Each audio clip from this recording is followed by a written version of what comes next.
I think the big problem this country has is being politically correct. I've been challenged by so many people, and I don't frankly have time for total political correctness. And to be honest with you, this country doesn't have time either. Yes, political correctness is out. American exceptionalism is back, ready to re-empower our republic as one nation under God by restoring our unalienable rights of life, liberty, and the pursuit of happiness. This is the Conservative Syndicate, real conservative talk from real conservatives, with your host, John Matthews. The latter-day prophet, baying against the hypocrisies of our time. And Joe Hakos. You want answers! I want the truth! You can't handle the truth! The Conservative Syndicate is comprised of some of the most informed pundits and activists available today. Together we seek to tear down the imaginary wall of separation between church and state through education, information, and engagement on the religion of politics and the politics of religion. And now, your hosts of the nationally acclaimed, globally syndicated Conservative Syndicate, John Matthews and Joe Hakos.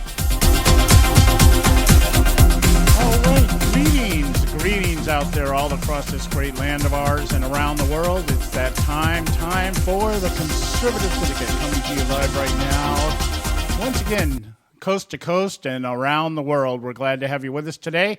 And we are going to get on the air here and do things the right way here. Got to give me 1 second here, just 1 second. You're going to hear a little dead air here for about 2 seconds. Okay, there we go. There we go. Fixed. I don't know what happened here. My mic went dead on me there for a second. I had to replug it in. I hope you didn't hear that. And, we heard it, John. It sounded like a gunshot. Yeah, that's what it sounds like. But that's what we need. Hey, we need some noise in the air. So anyway, glad to have you with us today. And glad to be back. Glad to be back in the land of the free and the home of the brave. After spending a couple of weeks overseas in the PI. Very interesting encounters over there in and out of the political realm, and not going to spend a whole lot of time expounding on that. Just to let you know that people are very well aware that we have a new president in the White House, and I was actually very pleased with the number of people that I talked to while I was over there that expect good things out of a Trump administration. And I was really surprised. I was just as surprised to find out that there were many who were very glad that Barack Obama is gone. So very, very interesting. Of course, the big topic in the Philippines, as in many other countries, is immigration. And I did spend some time defending some things. And I want to just, if I can, just take a moment to brag here before I get Joe, my partner in crime here, online with me here. I have a granddaughter over there who, for the last 2 semesters, has turned her grades. She's like number 4 in her school and the entire student body. And this last time around, the separation between number 4 and number 1 was less than half a point, which is like the equivalent to maybe a question on a test in a particular subject. And so she's really, really doing well. She's a really bright kid. And she and I actually spent several hours during my time there in the evening talking about politics, which happens to be the class that she excelled in the most. She got a score of 98 over a course in civics and social sciences and stuff like that. Very, very politically keen, astute mind, and understood. We talked about the difference between things like she asked me, she wanted to know what's the difference between Marxism and communism and socialism. She had a little hard time reconciling that, so we had some good conversations about that. But just kind of very proud that I've got at least one other child in the family that really understands what's going on. So I'm really, really happy about that. The rest of them seem kind of oblivious. You know, they stand off in the distance and they watch and they listen, but they're not inquisitive. And that's not only the children over there, but the children I have here in the States. You know, they're very kind of standoffish because politics is a dirty game. You know, it is. And it's uncomfortable. It makes you uncomfortable. It makes you have to think. It makes you have to defend. And people don't want to do that these days. Unless, of course, you're on the left and you want to defend anything that opposes you and by eradicating views and opinions that are opposite of yours. Let's not engage in dialogue and debate. Let's just kill everybody that doesn't believe in the way we do. And the world would be a better place. There you go. So anyway, having said that, let me get my partner in crime on here. How you doing today, Joe? Joe, once again, I got to thank you publicly. Fantastic job while I was gone, covering for me and taking over the show and doing what you do best. You really could do your show all by yourself. You really should. I mean, I was listening to a couple of shows over the weekend. Great job. Great job. I really appreciate it. Well, thanks. I appreciate that. I'd rather not do it by myself. It's more fun to have someone on there with me. It's always enjoyable. It's just like having a little conversation. Yeah, you're right. No, just kicking back, have a little conversation, enjoying it. And I want to go out and say, hey, I want to send prayers out to our friend Scott Faulkner and his family. They're having some problems, and that's all I'm going to say about it. But we should just lift them up in prayer because they need it. And so I just wanted to go ahead and do that. I'd feel bad if we didn't mention that to them. Yeah. We should, I think, also mention we over the weekend, I guess, we lost one of our affiliates due to the death of Rick Champagne.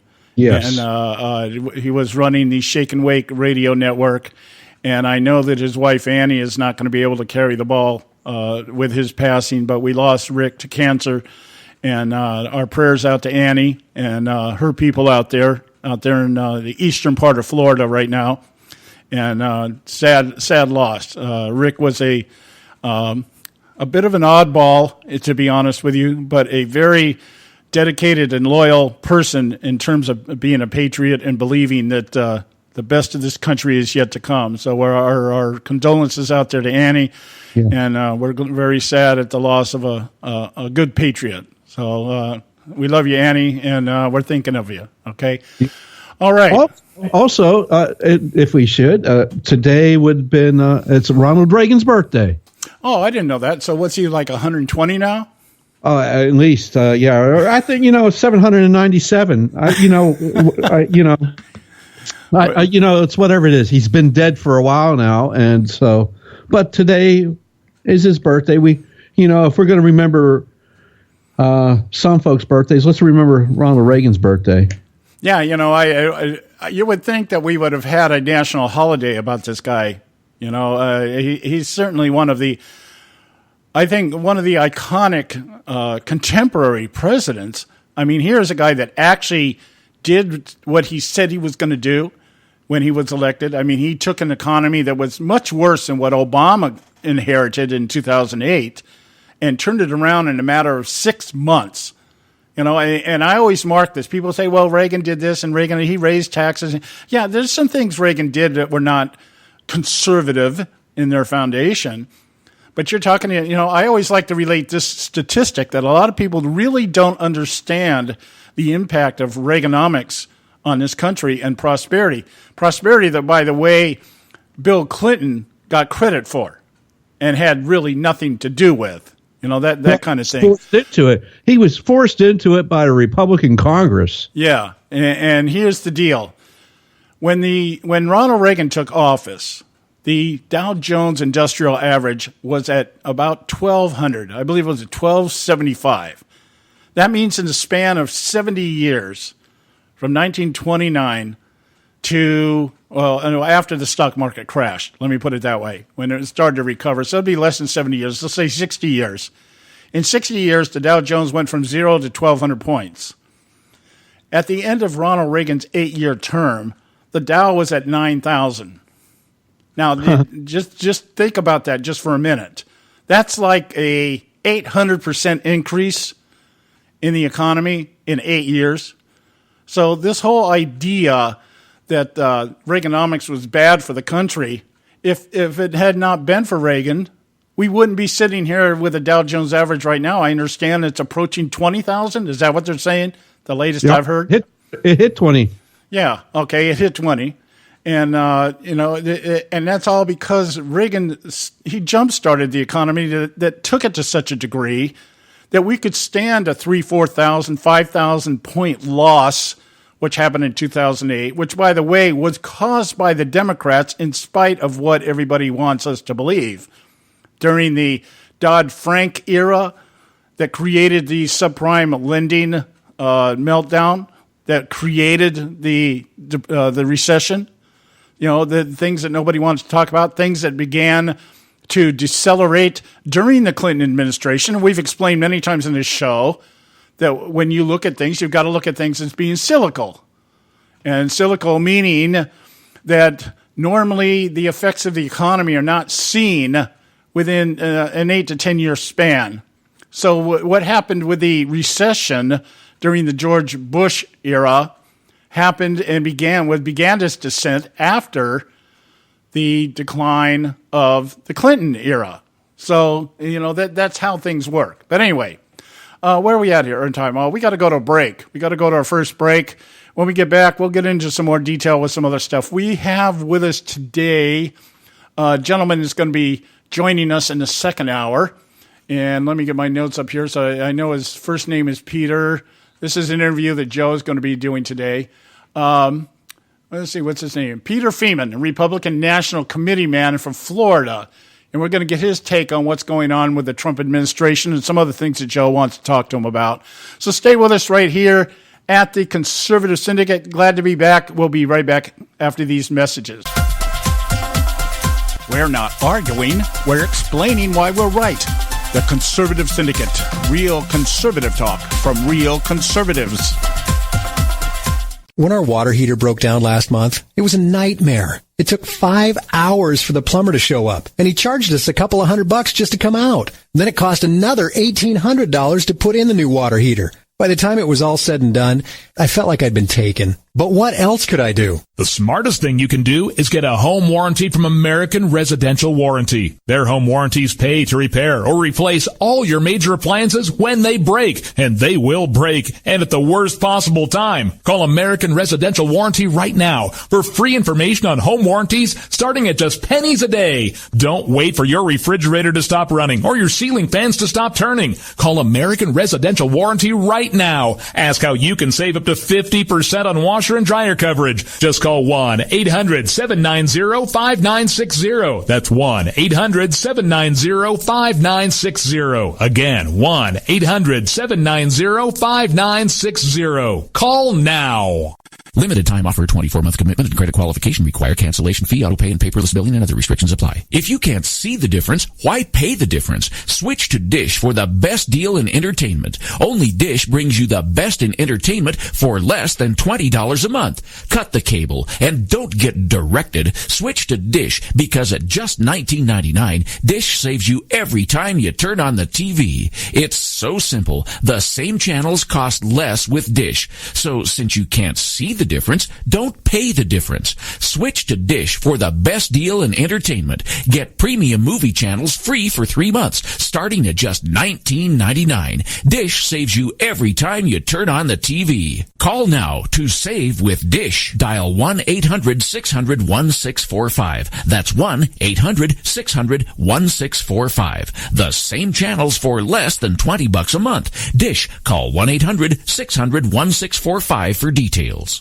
Hey folks, if you're like me, you don't place a whole lot of trust in today's media for the real truth and facts regarding the volatile world of finance and politics. When I want the real scoop on money, I go to the most trusted source I know, my good friend and colleague, Bob Cardoso. Bob is a noted expert with a PhD in international finance who airs his nationally known, globally syndicated show, Robert Cardoso Live Daily, Monday through Friday, 3 to 5 p.m. Pacific Time.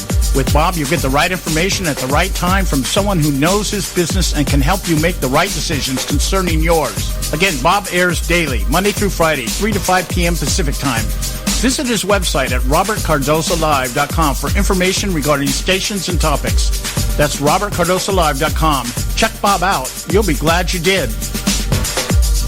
Attention taxpayers. If you've received a notice from the IRS or state, do not ignore it. It's also a big mistake to try and handle your tax problem on your own. If you owe back taxes, it's a fact that the government has the power to take everything you own, including your home, business, wages, savings, and your freedom. But here's the good news. There's a special toll-free tax hotline set up especially for you. This tax hotline will tell you about new programs that are geared to help you dramatically settle, reduce, or eliminate what you owe. But you have to call now. Take down this number or put it in your cell phone. But call 866-761-0959. 1-866-761-0959. 1-866-761-0959. When you call, you get free information on how you can reduce or eliminate back taxes, including penalties and interest. You can also be helped if you have unfiled returns, a tax lien, wage garnishment, bank levy, or if you've been entered into a payment plan but can't make the payments. Don't make the big mistake in thinking you can ignore or handle your tax problem on your own. You can stop the collection process immediately. Call this special tax hotline today for free info at 1-866-761-0959. That's 1-866-761-0959. 1-866-761-0959. And now back to the Conservative Syndicate, real conservative talk from real conservatives.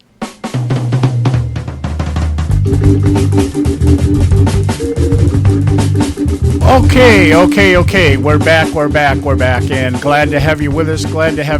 All right, you are listening to the Conservative Syndicate, real conservative talk from real conservatives. I am your host, John Matthews, along with Joe Hakos, and I want to get into, let's see here, where do we want to go here first? I know. I don't normally do this, but I thought it important to do this.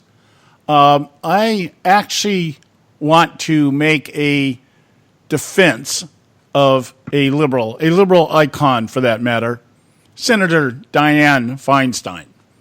And I want to make kind of a defense of an accusation that has been made against her. But I'm not doing it because I want to really defend her. I wanted to do it because it leads to a bigger point. Okay? And this was sent to me over the weekend. Somebody sent me a blurb about Dianne Feinstein making a comment during a judiciary hearing on assault weapons ban of 2013 that all vets are mentally ill and the government should prevent them from owning firearms. Now, this is being circulated. This is fake news, and this is really why I'm bringing this up. I think I've mentioned that we want to, as much as possible, point out what fake news is, and the best way to do that is to give you instances in which fake news is being perpetrated out there. A lot of it is occurring every single day by the liberals right now. But this is a very explicit example of how such fake news materializes.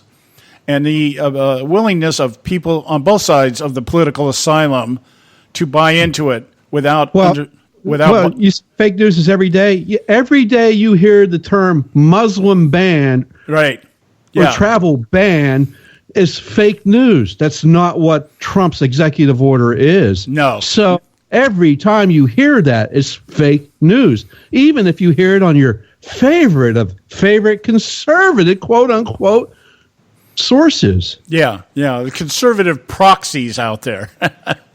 And in fact, that in and of itself is fake news when you hear certain people or certain things being said being credited to conservative ideology.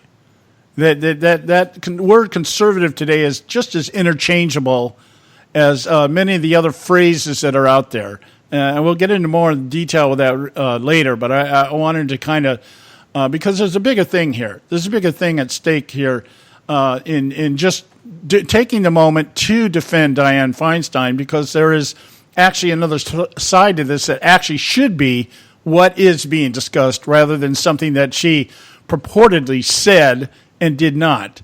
Anyway, the accusation is that she said that all vets are mentally ill and the government should prevent them from owning firearms. Now, this apparently took place during a discussion during a U.S. Senate Judiciary Committee meeting on March 7th, 2013, when an amendment was offered by Texas Senator John Cronin, which sought to modify the assault weapons ban of 2013, which was written and passed by Congress, by Senator Dianne Feinstein. And she had allowed an exemption, or they were looking to allow an exemption for former military personnel to this assault weapons ban because of the fact that I guess they had already exempted police officers. And Senator Cornyn had objected to the notion that the original bill should provide an exemption for retired law enforcement, but not retired military. And he makes his statement or makes his argument that armed forces personnel, the most highly trained and qualified individuals to own weapons for self-defense purposes. And we think we should think long and hard before disarming these heroes, preventing them from protecting their families and communities. Of course, apparently the senator missed, like everybody else, the entire purpose of the Second Amendment, and that is to be able to bear arms against a tyrannical government. That the right to bear arms against government infringement or government tyranny is the purpose of the Second Amendment, not so that we can go out and hunt deer and practice down at the firing range and even defend our homes from intruders. That's not the purpose of the Second Amendment. But we'll give them that for right now, because that's not what the argument was about. It was about the fact that they were talking about exempting police officers, retired police officers, but not retired military personnel. And we know that the general consensus amongst liberals today is that anybody that's a retired veteran of the military is a potential domestic terrorist. And so, therefore, that's why they were not initially included in the legislation as being an exemption. Anyway, Feinstein goes on to say that she understands that her bill, no issue arose regarding during the 10 years the expired ban was in effect, that we did another, she goes on, what she alludes to is that she doesn't see any really need to do this just because of the fact that there's no history backing it up, okay? But the point being is nowhere in her response does she say anything about the fact that all military vets are mentally disturbed. I'll read you the exact quote so that you understand what she says here. I listened to it and I read the transcript of it to make sure that when I made this defense of her, that I was actually accurate, okay? She says, if I understand this amendment adds an exemption of retired military. As I understand our bill, no issue has arose in this regard during the 10 years the expired ban was in effect, and what we did in our other bill was exempt possession by the United States or department or agency of the United States, so that included active military. The problem with expanding this is that, with the advent of PTSD, which I think is a new phenomenon as a product of the Iraq War, it's not clear how the seller or transfer of a firearm covered by this bill would verify that an individual was a member or a veteran and that there was no impairment of that individual with respect to having a weapon like this. So, I would be happy to sit down with you again and see if we could work something out. But I think we have to, if you're going to do this, find a way that veterans who are incapacitated for one reason or another mentally don't have access to this kind of weapon. Now, that's what she said. So she never said that every vet was mentally disabled. However, she did make a grave error in assuming or making the statement that PTSD is exclusive to the Iraq War. That it was something that just materialized because of the Iraqi war, the war in Iraq. I'm sorry, but PTSD has always existed, not only in military personnel, but in police personnel and in people that have experienced trauma. That's what it's called, post-trauma syndrome. That means anybody can have it if they experience some type of trauma. Now, Sean J. Gorley, the co-founder of the organization Military with PTSD, he had penned a rebuttal about this, and he says it's not new. PTSD is not new. What I'm getting to here is that I understand that, accusations were made falsely against Feinstein in terms of how she was defending her position in regards to issuing or allowing retired military personnel to possess weapons, okay? And her basis for her argument is we have to make sure that these people are mentally stable and that they're not suffering from PTSD, and therefore we get a weapon in their hands and they go crazy and they shoot the place up, okay? But this guy comes out and he says it's not a new phenomenon. It's been called the soldier's heart in the Civil War. It was called shell shock in World War I, battle fatigue in World War II, and became the PTSD during the Vietnam War era. And it was something that was created for the purpose of trying to get more help for veterans who had experienced post-traumatic syndrome. Okay, so he said it was a label that was created for politicizing something for the purpose of obtaining help for men that they thought needed this type of treatment. Okay, so it's not that this is something that was new, and there's the ignorance behind it. The ignorance behind it is that what? All of a sudden with the Iraqi war, trauma in combat situations changed. It's a different kind of trauma. How does that work out? If you're in a stressful situation during combat, your life is at stake, things like that. You see things that most people don't see. You see people die. You see body parts all over the place. You see innocent people killed. You see cities burned to the ground. I mean, these are traumatic things. It's very traumatic to watch something like this. But the idea that this was the foundation for Feinstein introducing the legislation to begin with. They had a fear that we had a bunch of domestic terrorists running around in camouflage, and wearing camos out there, militia types. And that's how this has all been translated over time, is that they're worried about militias. They're worried about people having guns. They're worried about the Clive Bundy group out there. And so that's where the emphasis should be placed on legislation like this, not whether or not all vets are mentally disabled because of the fact that they've experienced trauma during war, or they've seen things, and some people can handle it and some people can't. This is all about the idea of trying to infringe on the Second Amendment to begin with. That's the point. So yeah, I defend Dianne Feinstein for being accused of something she didn't say. But the implication is certainly there that she feels the need to guard against retired military personnel owning firearms unless we can, quote unquote, verify that they're mentally stable to have a firearm. I'm sorry. There are a lot of people out there that have firearms that probably shouldn't, but that doesn't mean that you kill the rest of us off because of the fact that somebody owns a firearm, or somebody flips out one day, takes their dad's weapon, or something like that. This is what triggered the whole thing, was that shooting, what is it, Sandy, the one in Connecticut, was that Sandy Hook? Yeah. Okay. That's what triggered this whole thing. We got to try to stop the kids getting killed in schools. I'm sorry. In schools today, I don't know about schools in your district, but in our district, we have kids walking around with guns. Okay, we have teachers being shot. We have students being shot. We have people being shot on the street innocently, just standing waiting for a bus. So this legislation isn't going to stop anything, but it is something that panders to the crowd that believes that the government is the solution to all things. We have a problem, let's pass a law and we'll fix the problem. I've not seen any law at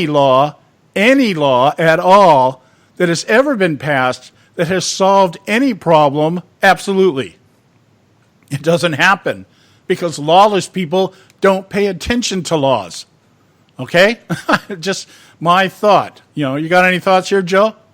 Well, they're worried about domestic terrorists. Well, we find domestic terrorists, I think last week in Berkeley. Yeah. Showing up in your little black sweatshirts with your black masks on and your head covers, and you come with your Molotov cocktails. Those are domestic terrorists. That's what you need to be worried about. But, we don't worry about the vets because we got 22 vets a day killing themselves. But we're more worried about the migrants and immigrants that the evil Donald Trump want to come into our country. We're worried about those people. We're not worried about our vets killing themselves. Yeah, exactly. Well, we're not taking actions against student protesters that go in and burn down buildings and break windows and stuff because they don't like a person who shows up to speak. Those aren't students. Those were hired thugs by George Soros. I'll tell you that right now. That's exactly what it is. Hired thugs by George Soros. It was rent a riot. Oh, and that's what's going on. These people won't stop it. I agree. But also to some degree, when these people hit a campus like Berkeley, they have a tendency to suck up the ignorant will go with them. There must have been had to be some students there that joined in, just for the fact of joining in. That's what they do in college. You join what's going on.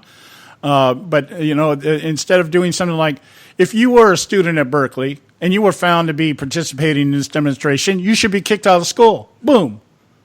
And boom, But what happens, everybody gets all pissed off because Donald Trump says, you know what, maybe we'll pull federal funding for Berkeley because of what they're doing out there. What a concept. What a concept. We got to go to a break, guys. We'll be right back. Stay with us right here at the Conservative Syndicate.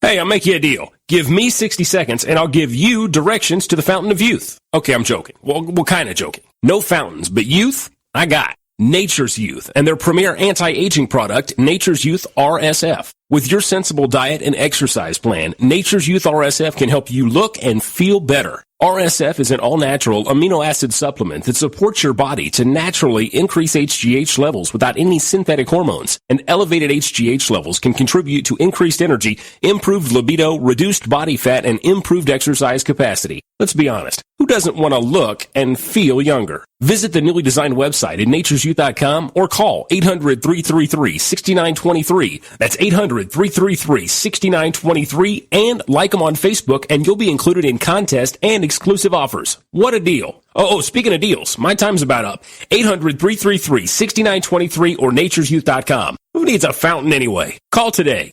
Extend your life with Extendovite.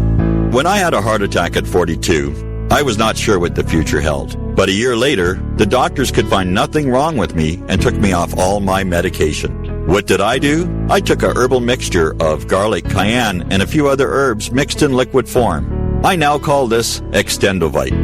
I would have never believed that a few simple herbs could actually change my life like they did. Now it's your turn to see what the powers of garlic and cayenne can do for you. For only $69.95 plus shipping and handling for a 2-month supply of either capsules or liquid, you too can begin on your path to better health. For more information, call 1-877-928-8822. That's 1-877-928-8822. Or visit our website at heartdrop.com. Extend your life with Extendovite. I've owned my company for 14 years now, and I can tell you that payroll is a 4-letter word. I hate doing it. It eats up hours I don't have, and it costs me money I could be saving. But my accountant's too expensive, and I'm not sure who to call, but I know I need help. We're Paychex, and we take all the hassles out of small business payroll. We save you time and money. It's easy. Call, fax, or give us your payroll information securely online, and we take care of the rest. We calculate the correct taxes, manage payments and direct deposits. We even send out your checks. Payroll doesn't need to be a 4-letter word anymore. We're so sure that we can save you time and money that we'll give you a month's payroll free. Just for calling 877-663-3830. Get 1 month's payroll for free. Call Paychex right now. 877-663-3830. That's 877-663-3830. Hey, I don't back anybody unless I believe in them. And I do believe in the value of investing in gold and silver. And the company I trust to buy my gold and silver from is Swiss America. I've been working with them for nearly a decade. I trust them, and you can too. Swiss America will help you sort through and find the best options available when you're considering investing in gold and silver coins. Listen, for over 30 years, Swiss America has been offering Americans what they want in their investments: safety, liquidity, quality, reliability, and a potential profit. Gold and silver have a place in every investor's portfolio. So, why not let Swiss America help you diversify your investment portfolio now? Call now for free information. 800-978-3907, 800-978-3907, 800-978-3907, 800-978-3907. Individuals and businesses with tax problems, listen carefully. Do you feel like you're losing control of your finances? If you owe over $10,000 in back taxes or have unfiled tax returns, we can help you take back control. The IRS is the largest and most aggressive collection agency in the world, and they can seize your bank accounts, garnish your paycheck, close your business, and file criminal charges. Take control of your tax problem now by calling the experts at U.S. Tax Shield and take advantage of the Fresh Start program and new laws that may allow us to negotiate a settlement for the lowest amount possible. Our team of tax attorneys and enrolled agents can stop collections and get you protected so you can take control of your financial future. U.S. Tax Shield offers a price protection guaranteed quote to get you protected today. U.S. Tax Shield is A+ rated with the Better Business Bureau, so call now. 800-380-2906. That's 800-380-2906. U.S. Tax Shield. 800-380-2906. Now back to the Conservative Syndicate, real conservative talk from real conservatives. All right, hey, we're back, and this is the Conservative Syndicate, real conservative talk from real conservatives. I'm your host, John Matthews, along with Joe Hakos, partner in crime here, who once again I can't praise Joe enough for what he did while I was gone, able to handle the show and everything that went on here while I was gone here. And I'd be lost without the guy right now. So I just, once again, thanks so much, Joe. Okay, let's get back here. I don't want to focus anymore on this thing with Feinstein. I just thought it was worthy. You know, we have to be fair and objective as much as we can. You know, we're biased in our views. But we do need to call out when something is fake on either side of the aisle. And this accusation against Feinstein about all veterans being mentally disabled, I'm sure that was at the back of her mind when this legislation was introduced, because her defense of not including exemptions for retired personnel, military personnel, her justification was that we have to make sure that they're not mentally unstable. But anyway. It is what it is. Now, moving on here. I thought, being gone, having been gone for 2 weeks, and I mean literally gone, I had virtually nil access to internet where I was at in the Philippines. There is internet over there, but getting access to it is really, really difficult. It's really difficult. And the reason being is because most services over in that area are prepaid, meaning everything really comes through. If you want Wi-Fi and things like that, it's extremely expensive over there. I was really surprised. Just to have a Wi-Fi connection over there runs pretty close to $100 a month. And translate that into pesos, that's about 5,000 pesos a month, when the average income of a family is about 20 to 30 pesos a day. So, it's not something that is readily accessible to the average Filipino. Even in terms of their phones, they are normally given, they have to prepay for their phone connections. They have to prepay for SIM cards, which are uploaded to their phone. And then they're allowed to access their phone services. And even that, you pay $20-$30 a month for that, and you're paying for bandwidth. You're paying for a certain amount of bandwidth, not unlimited. But they throw in Facebook for free. You can access your Facebook account for something. Ooh. Problem is, I got over there and grabbed my granddaughter's phone and said, I got to check in with Joe over here. And I, for the life of me, could not remember my password to my Facebook account. So I'm thinking, okay, well, I got to change my password then so I can access. Unfortunately, I couldn't remember my password to my email account either.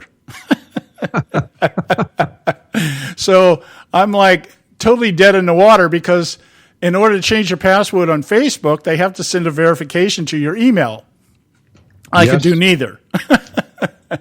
So I communicate with Joe via my granddaughter's or my daughter's Facebook account, And, hey, I'm here.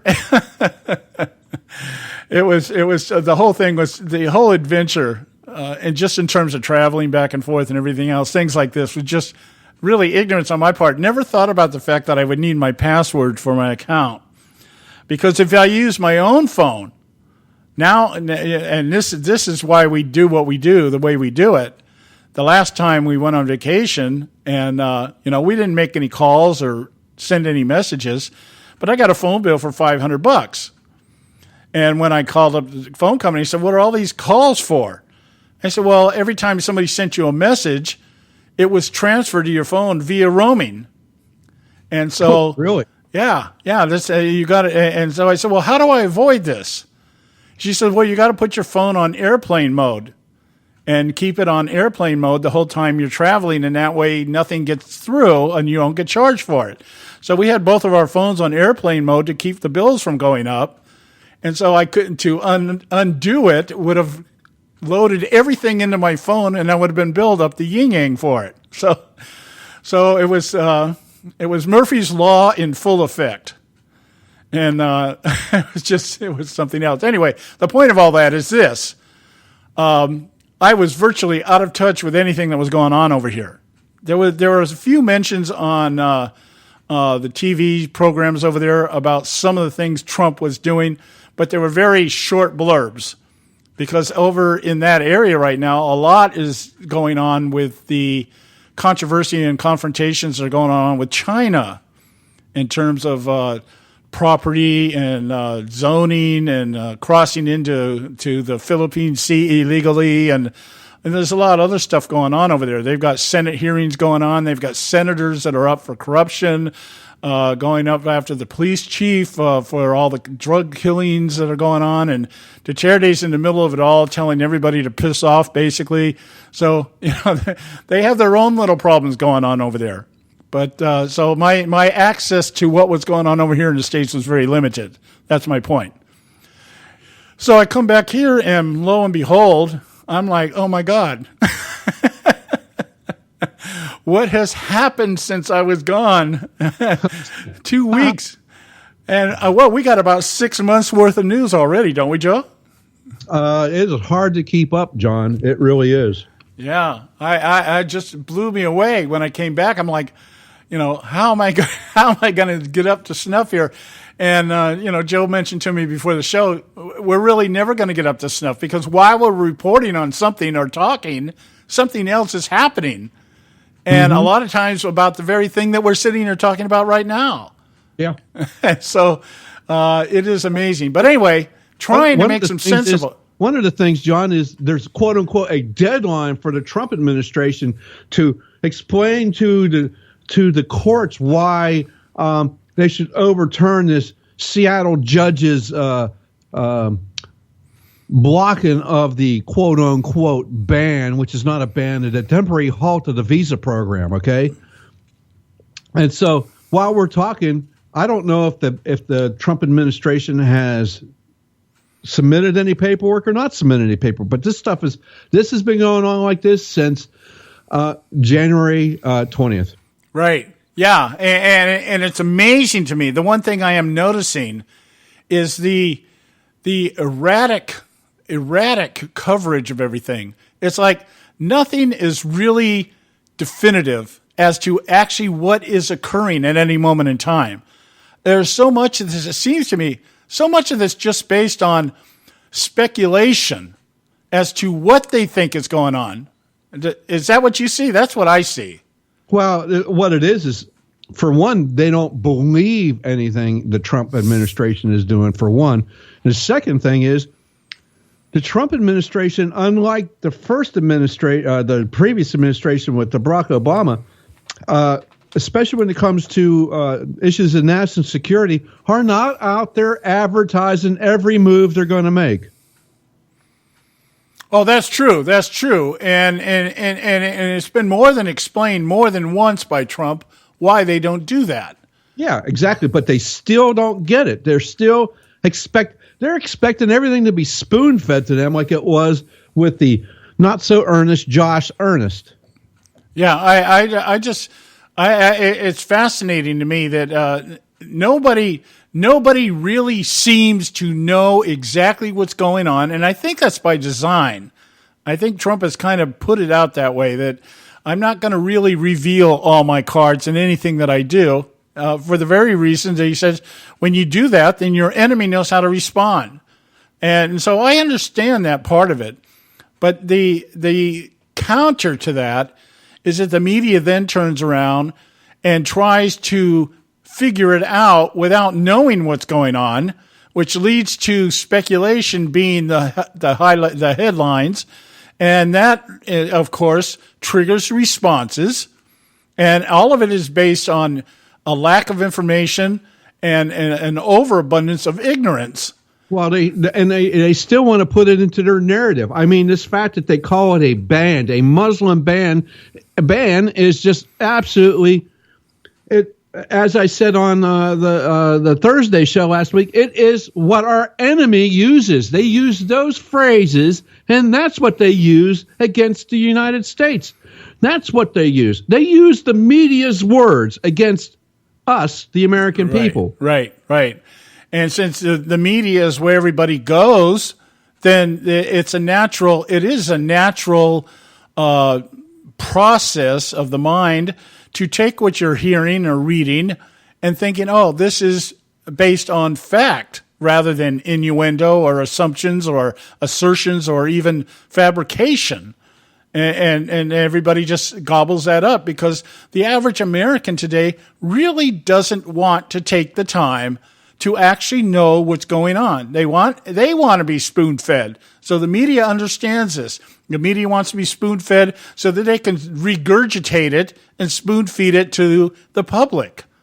And that's where everything is. If you're going to follow Trump, if you're going to follow what he's doing, you have to take the time to listen to everything that he says and not just the tweets. They're trying to base their whole judgment of his administration on these 145-character tweets every day. That is not what's going on. For one thing, Trump is not that articulate with the English language. I'm sorry, he's not. He uses phrases and words sometimes, and I'm thinking he must have had part of a thought and couldn't figure out how to finish it. But that doesn't mean that he doesn't know what he wants. Okay? He knows what he wants.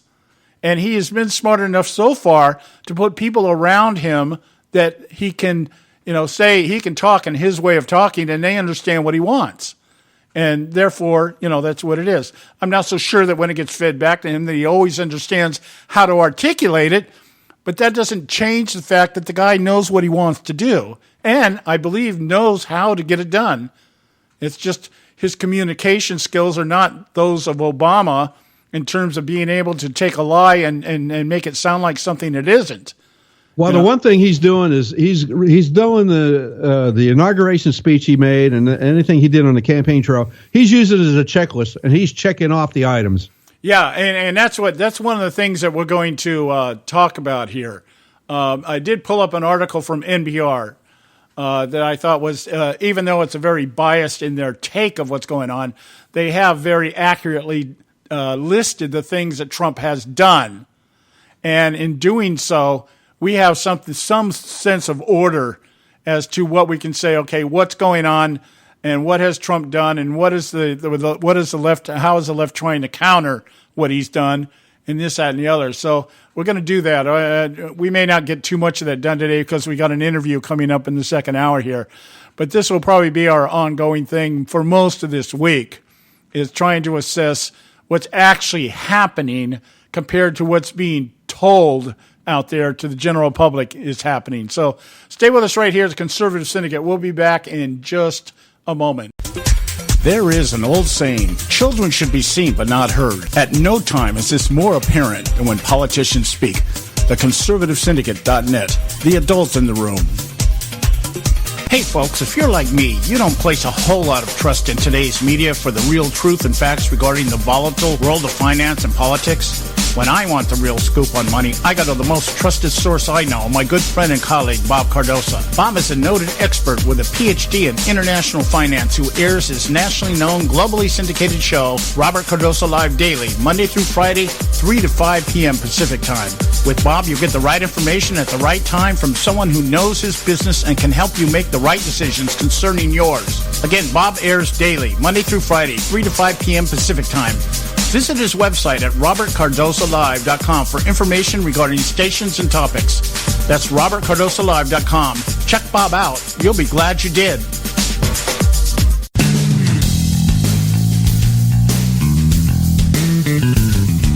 History affirms a vibrant civil society thrives on freedom of conscience, religion, and choice.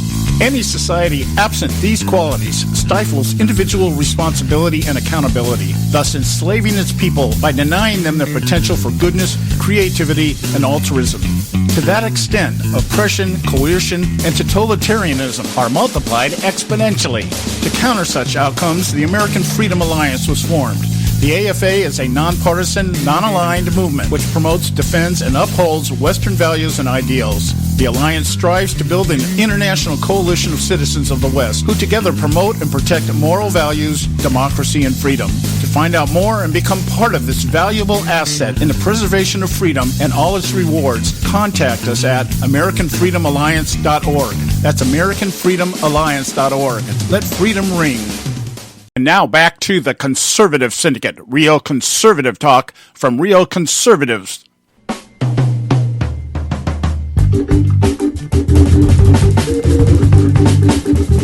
All right, hey, we're back, and this is the Conservative Syndicate, real conservative talk from real conservatives. I'm your host, John Matthews, along with Joe Hakos. Glad to be back after 2 weeks overseas, seeing things from a different perspective, from the other side of the world, where the day begins before it begins here. Anyway, this article, I'm going to touch briefly on and do as much as we can here in the time we have left here in the first hour. And we'll pick it up again tomorrow, because I think what we may be doing here, at least for the first 100 days of Trump's administration, is trying to ungarble all the gobbledygook that's out there in terms of what Trump is doing compared to what the media thinks he's doing or wants to believe he's doing to advance the narrative, which is that Trump is not a legitimate president and incapable and incompetent and unable to do everything that he says he's going to do. And what he does want to do is not in the tradition of American values. That's another phrase that we hear a lot coming from the left these days, that this is not the American way. These are not American values. Disallowing Muslims to come into the country until we find out who they are is not the American way of doing things. I think our former President Barack Obama just recently commented on that. This is going to Trump's restrictions on traveling from the Middle East until they find out some way of determining who these people are is does not fit with American values. Okay, I don't know where the redefinition of American values came to be or came to mean that, yeah, we want to let our enemies in here, because if we let our enemies in here, they'll become our friends. I think that's the general perception, but it's all being advanced under the narrative of equality and immigration and everything else. You know, one of the things I did do while I was traveling overseas, very long flights from here to the Philippines, and a 9-hour layover in Korea coming back. And I broke out my book, Eric Hoffer's The True Believer. And one of the things that, as I'm reading through his book, it's about the third time I've read through this book, and it's one of these books that I go back to time and time again, because you catch something from it each time you read it, is this whole concept of equality.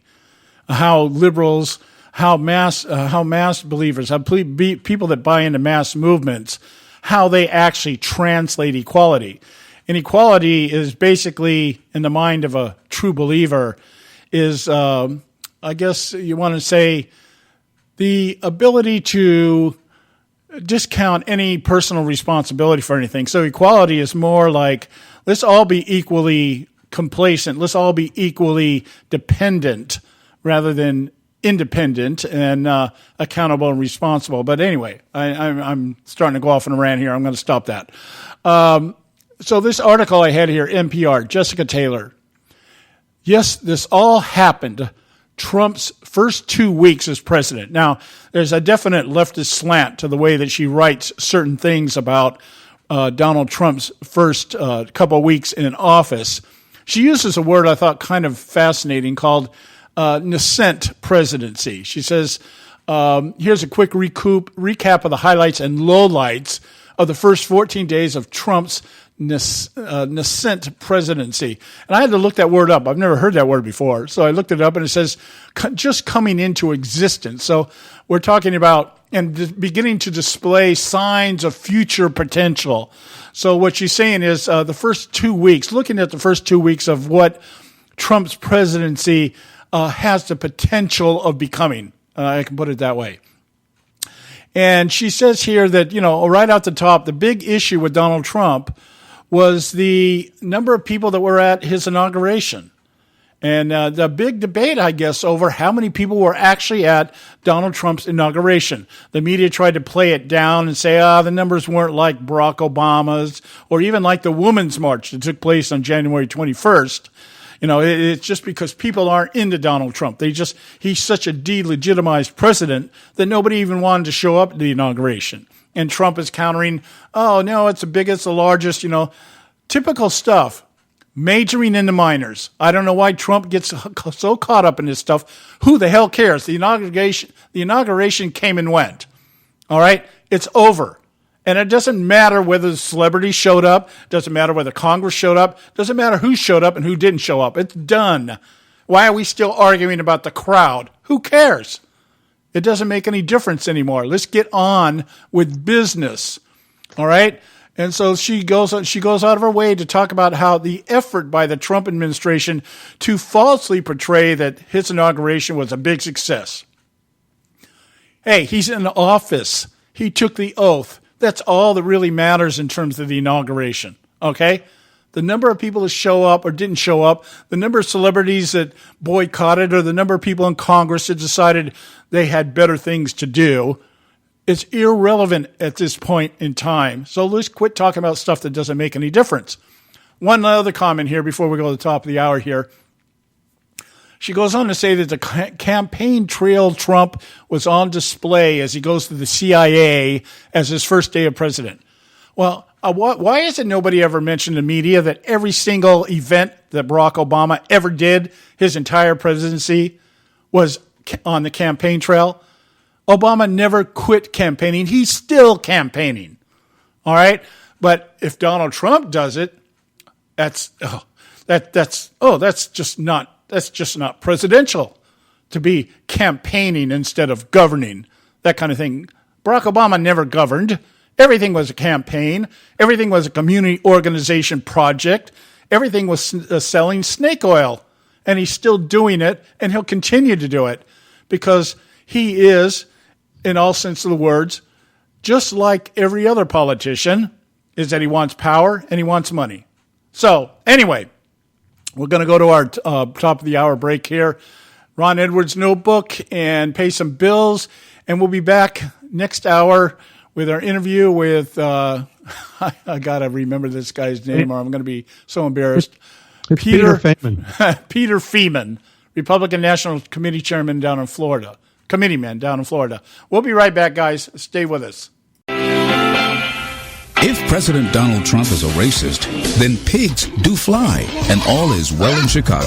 Hello, I'm Ron Edwards. On today's page from the Edwards Notebook, it was so beyond refreshing during a Varney and Company broadcast on Fox recently, where President Donald Trump met with numerous Americans who happened to be black, individuals ranging from Pastor Darrell Scott and his wife, Dr. Ben Carson, Bill Cleveland, Earl Matthews, and many others. And you know what? They talked about solutions to problems plaguing the American black community and our nation overall. Notice I didn't say complain, badmouth America, or spew hatred. That's because absent from the meeting were hyphenated or bitter African Americans like Jesse, hey, where's the camera, Jackson, Black Lives Matter Gumps, Al Sharpton, and others of that ilk. In fact, those that have eyes to see and ears to hear clearly understand that President Donald Trump is the real deal concerning his desire to solve problems everywhere in our republic, including black communities. Even thug gang leaders in Chicago have said they want to hear what Trump has to say. Isn't that interesting how the previous Obama administration never inspired such ideas? I'm Ron Edwards. Blowing away the myths and revealing the truth. You can continue to blow away the myths with Ron Edwards on Facebook, Twitter, and theronedwards.com.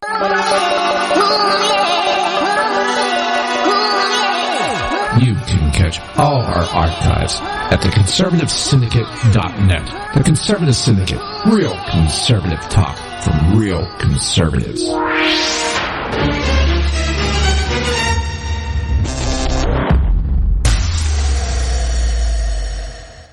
Prices are for base buildings only. May not be available in some areas.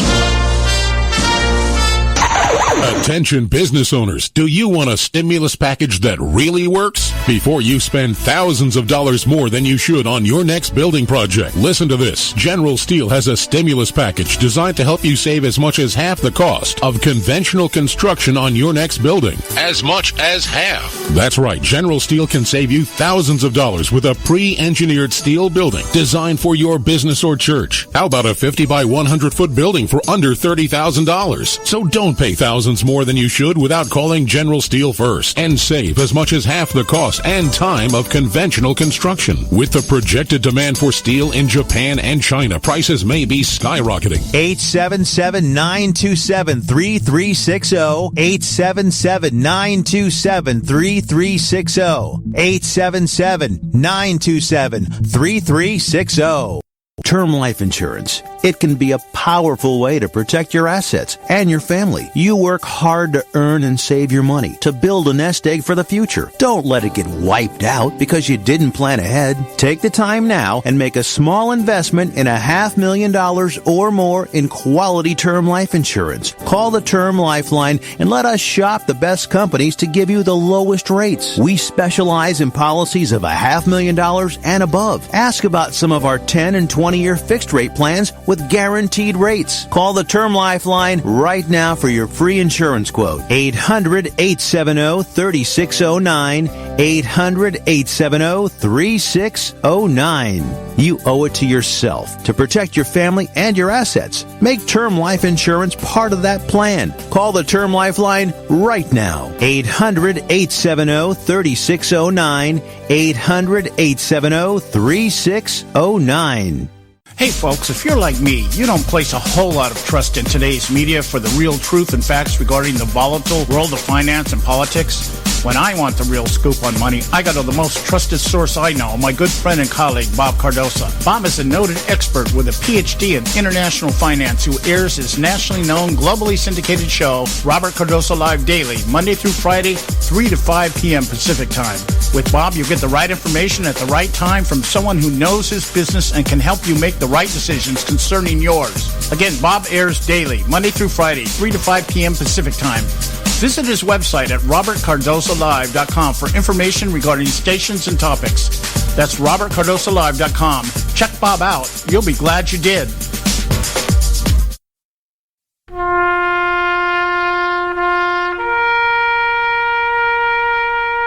Read something recently worth thinking about. It's the soldier, not the campus organizer, who's given us freedom to demonstrate. It's the soldier, not the reporter, who's given us freedom of the press. It's the soldier, not the poet, who's given us freedom of speech. It's the soldier who serves under the flag, who defends the protesters' right to burn the flag. Isn't it time now to demonstrate that we support our troops? Were it not for the brave, there'd be no land of the free.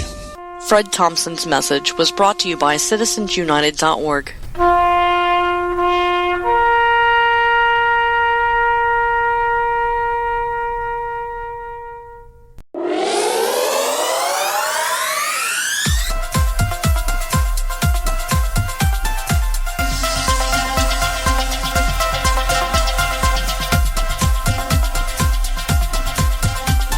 I think the big problem this country has is being politically correct. I've been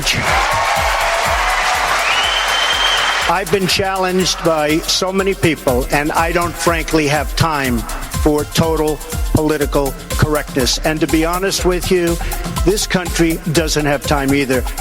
Yes, political correctness is out. American exceptionalism is back, ready to re-empower our republic as one nation under God by restoring our unalienable rights of life, liberty, and the pursuit of happiness. This is the Conservative Syndicate, real conservative talk from real conservatives, with your host, John Matthews. It's a latter-day prophet, saying against the hypocrisies of our time. And Joe Hakos. You want answers! I want the truth! You can't handle the truth! The Conservative Syndicate is comprised of some of the most informed pundits and activists available today. Together we seek to tear down the imaginary wall of separation between church and state through education, information, and engagement on the religion of politics and the politics of religion. And now, your hosts of the nationally acclaimed, globally syndicated Conservative Syndicate, John Matthews and Joe Hakos. Hey, we're back. We're back, hour two.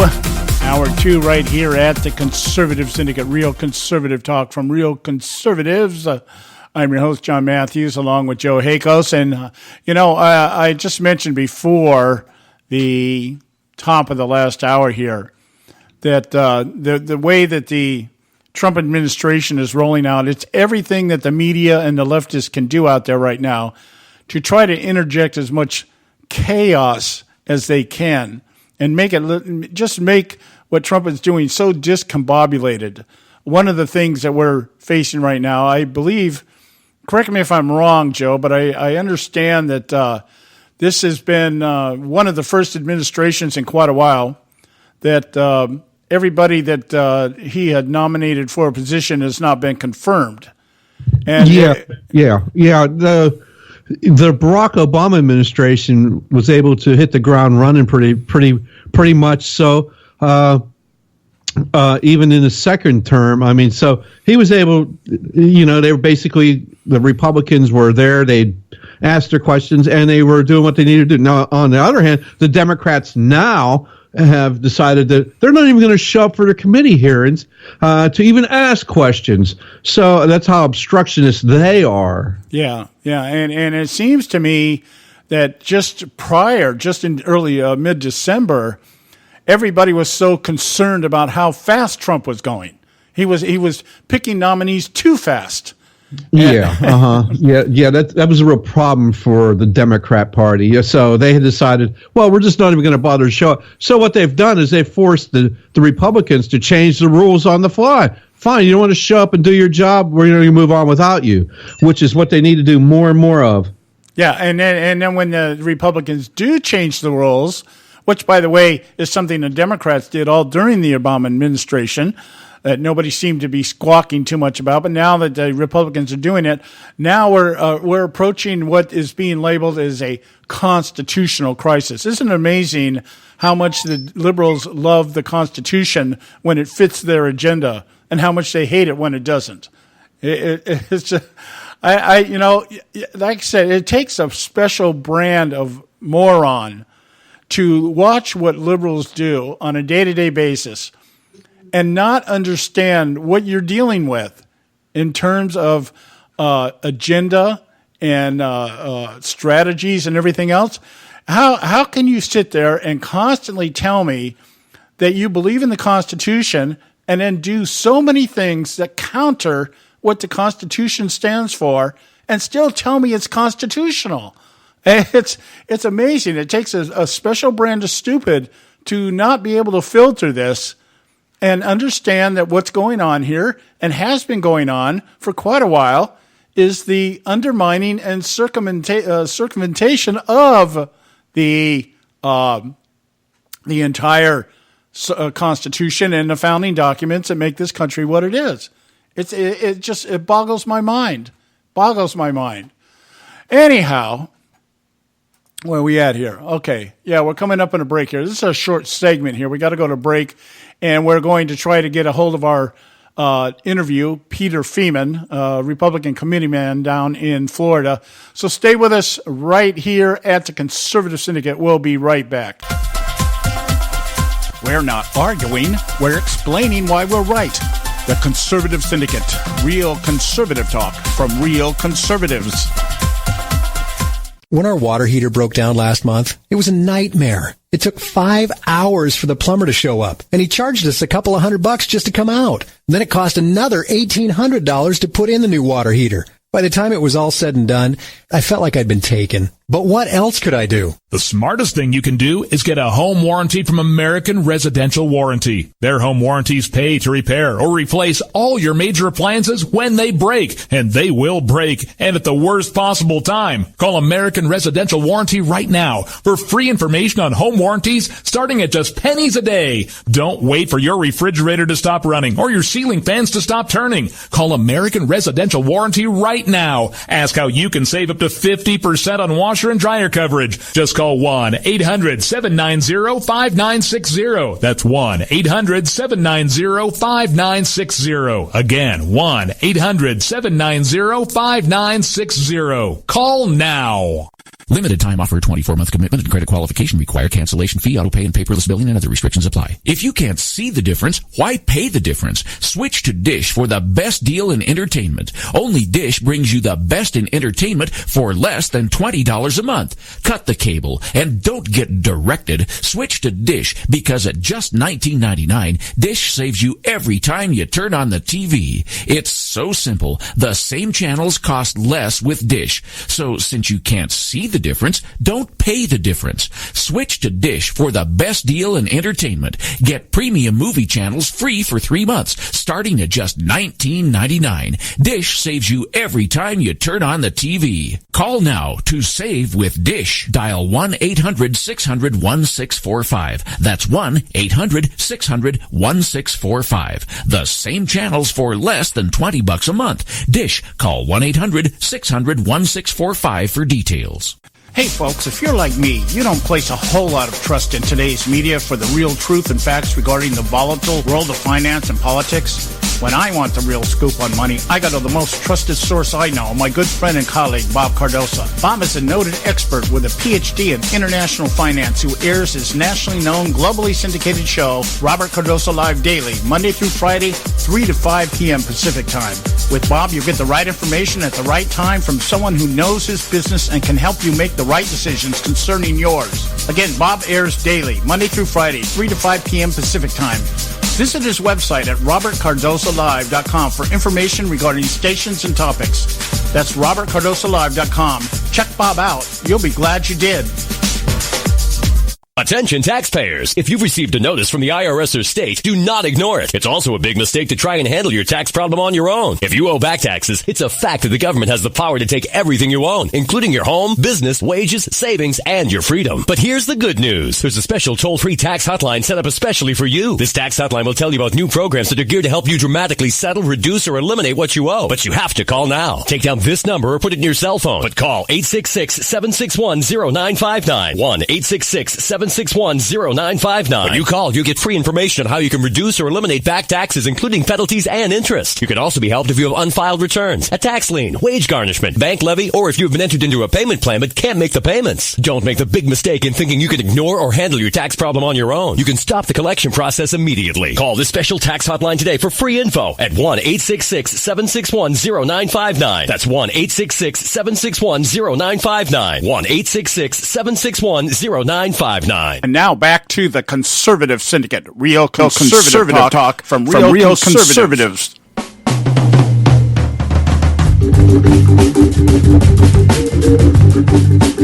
Okay, guys, we're back, and you're listening to the Conservative Syndicate, real conservative talk from real conservatives. I need you to bear with me, folks. We got an issue here. We got a sound issue. There's just no doubt about it here. Once again, our favorite Skype is just not doing what it's supposed to be doing, and I'm going to try to add our friend here, Peter Feeman, from us. Joe, are you there?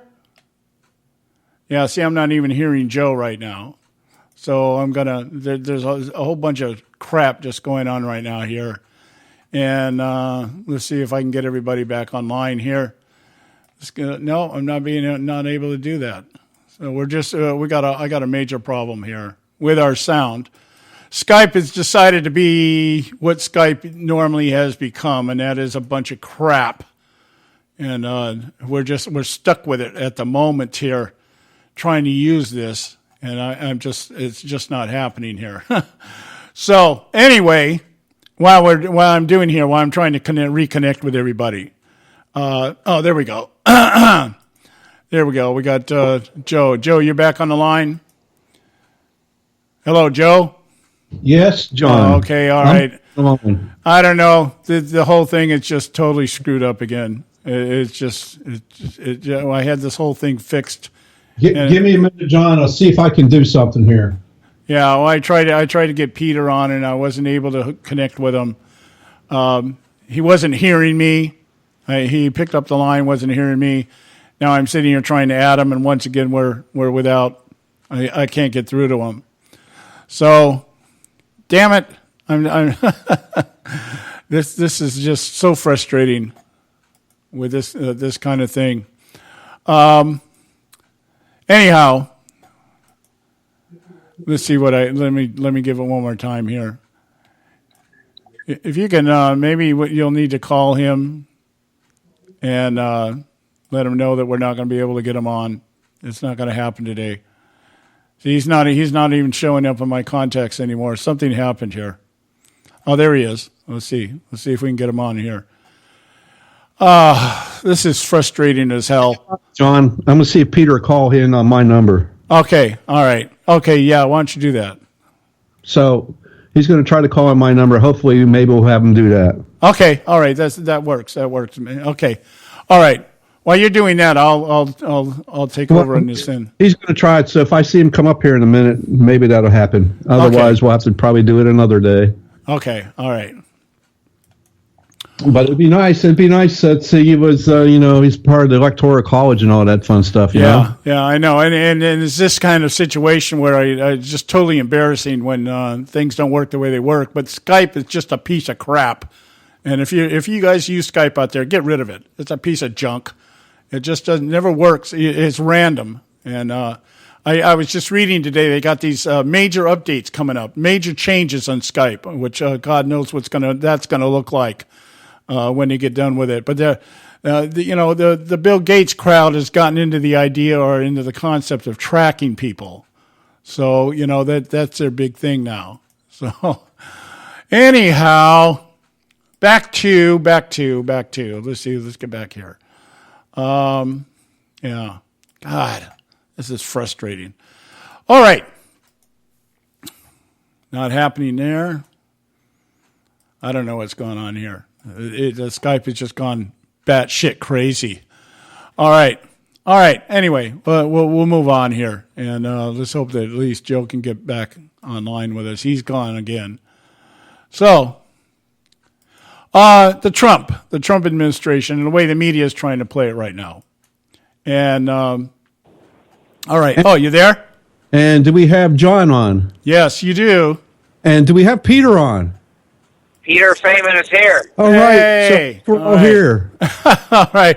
So sorry, Peter. We had a Skype breakdown here on our side here, which is becoming more and more prevalent. We've got to do some major work here on Skype contact. Anyway, we're glad to have you on here, and I'm going to immediately turn the con over here to Joe. And Joe, you got the con. Hey, thanks, John. Peter, my fellow Floridian, I'm proud to have you on tonight, Peter. Peter, if you could tell us just a little bit just about yourself, so we can give our folks just an idea, just what you're up to and what's going on with you. Sure, Joe. I'm glad to do it. My political position is that I am the national committee man for the state of Florida, which means I represent the state of Florida at the RNC in Washington. Now, Joe, that's not a paid position, believe it or not. Oh, I believe. So I actually have a law practice, a full-time law practice. I have my own law firm, and there's 5 lawyers, and we do that. And I've also published a couple of books on radical Islam. One called Wake Up America, and When Nobody Woke Up, I wrote another one called The Next Nightmare, trying to warn people about the dangers of political correctness and how it will destroy this country. And now we have a president who understands all that, who's doing a great job. So that's kind of what my background is. I've got 5 kids between my wife and I, and 8 grandchildren. You're a busy man. So there you have it. Yeah, but we're done with children because I found out what causes it, Joe, so we don't do that anymore. Yes, good idea, Peter. Oh. Yes. Hey, Peter, I know you've been paying attention to the election and all that, and you were actually part of that, as you were part of, and I know you were part of the Electoral College. Can you kind of give us an idea how that process all went about? Sure. I am one of 29 Electoral College voters from the state of Florida, and they are appointed by the chairman of the Republican Party of Florida. Each state is different, but in Florida, the chairman of the Republican Party appoints each one of us, and by virtue of the fact that I'm the national committee man, I'm an automatic Electoral College member. And so as a member of the Electoral College, of course, we're the ones that actually cast the votes for the president, and we are bound by party rule and by state statute to follow the results of the election. Ah, so that was the big rub, huh? Well, the amazing thing is I probably received 5,000 letters, postcards, and emails telling me not to vote for Donald Trump, but to cast my Electoral College vote for Hillary Clinton and follow the will of the people. Now, Joe, yeah, I don't know what will the people they were following, but in Florida, the will of the people was Donald Trump. Yes, exactly. Us here in the Panhandle, we were like, yes, it's Donald Trump. And once the Panhandle votes came in, it was made woefully apparent to the Hillary Clinton supporters that she was going to lose Florida. Well, let me make it clear to your listeners in the Panhandle and your viewers. If it was not for the Panhandle, Florida would not have voted for Donald Trump. So thank you very much for what the Panhandle folks do to get good government in office in Washington, because we lose. I'm down here in Palm Beach County, Joe. And we're happy if we can get the Republican candidate to get 41% of the vote. So that's how it is down here.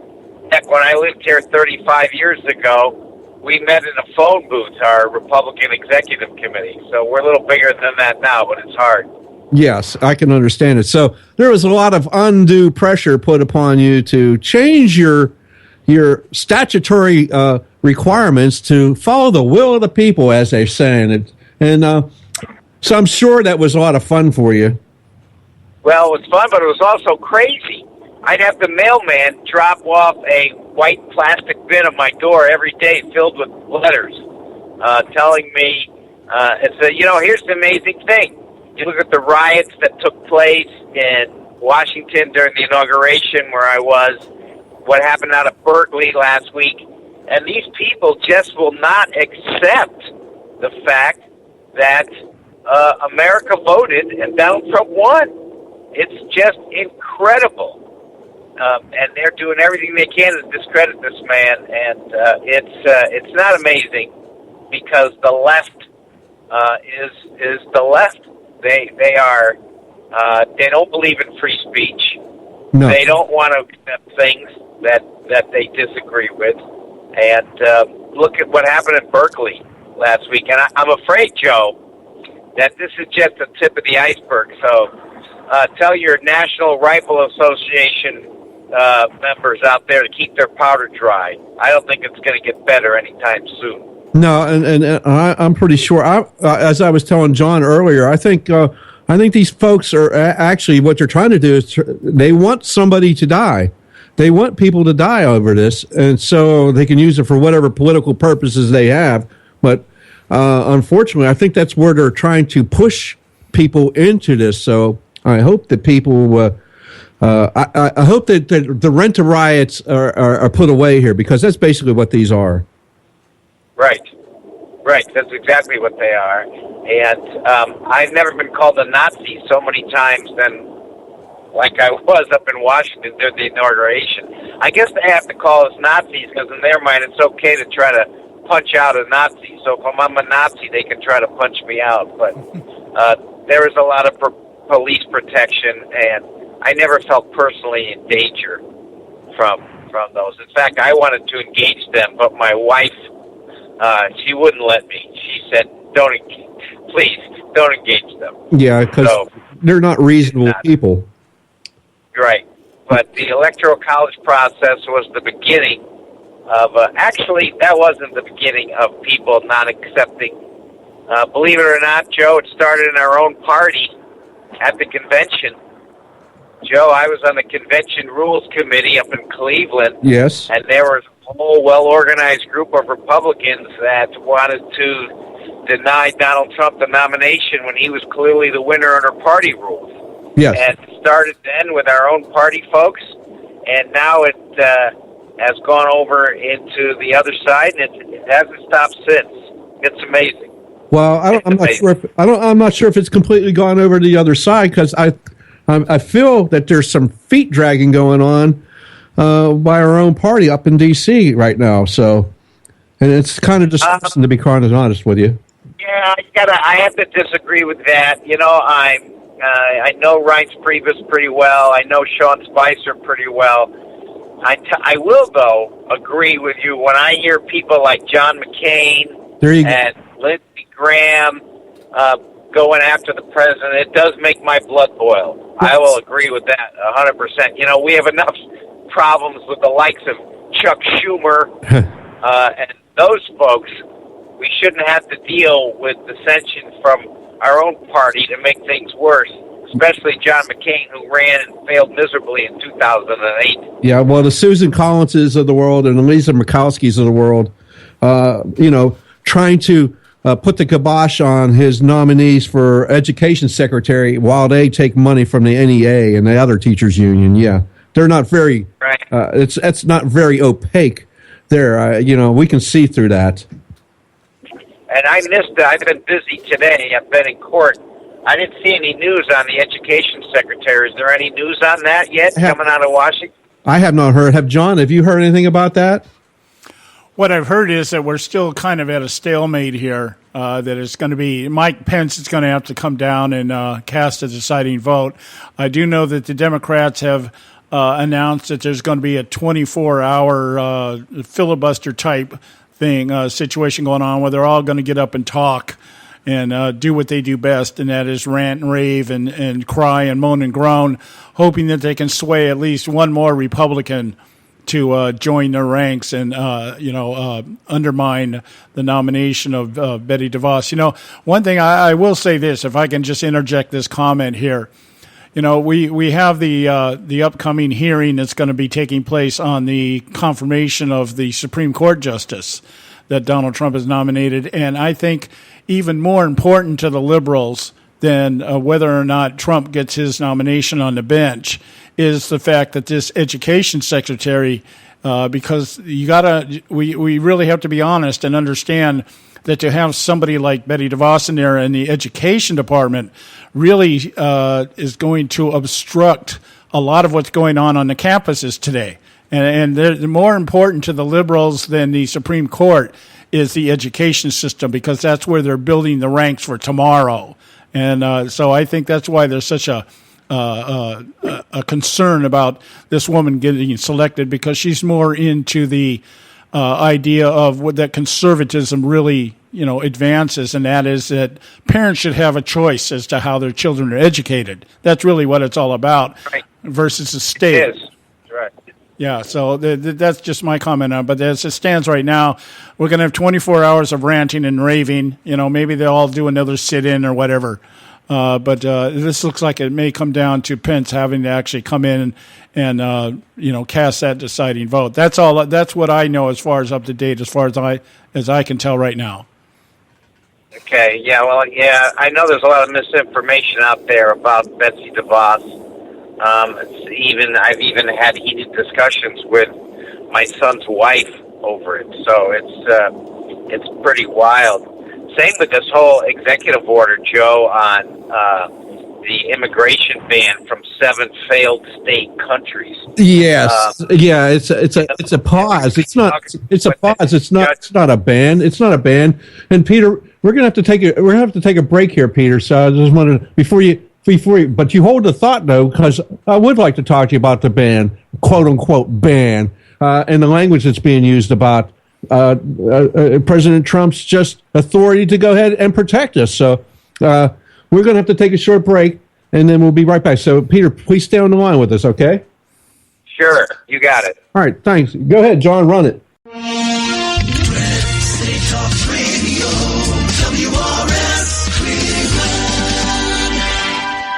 Hey, I'll make you a deal. Give me 60 seconds and I'll give you directions to the Fountain of Youth. Okay, I'm joking. Well, kind of joking. No fountains, but youth, I got. Nature's Youth and their premier anti-aging product, Nature's Youth RSF. With your sensible diet and exercise plan, Nature's Youth RSF can help you look and feel better. RSF is an all-natural amino acid supplement that supports your body to naturally increase HGH levels without any synthetic hormones. And elevated HGH levels can contribute to increased energy, improved libido, reduced body fat, and improved exercise capacity. Let's be honest. Who doesn't want to look and feel younger? Visit the newly designed website at naturesyouth.com or call 800-333-6923. That's 800-333-6923 and like them on Facebook and you'll be included in contests and exclusive offers. What a deal. Oh, speaking of deals, my time's about up. 800-333-6923 or naturesyouth.com. Who needs a fountain anyway? Call today.